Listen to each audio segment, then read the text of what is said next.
How to fix ASOS app crashing. To fix ASOS app crashing, what you need is, first thing first, you could go to your app store and update the app to the latest version. So tap the search, type in ASOS and make sure that the app is updated to the latest version. If that's not the case, next what you also want to do is exit out, open up settings on your device, after which you want to go to app section. There you want to go to ASOS and you want to go to storage and cache.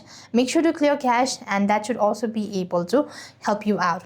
Now that you are in the same section, you could also go ahead and check for an internet and network as well. You could switch between mobile data as well as Wi-Fi. That can also help you out.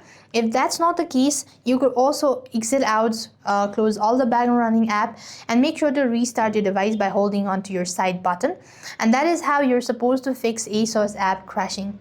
So this way you should be able to fix. If nothing works out, uninstall and reinstall the app. That might also be able to fix it. So with that being said, we've completed our steps. Thank you for watching. See you in the next video.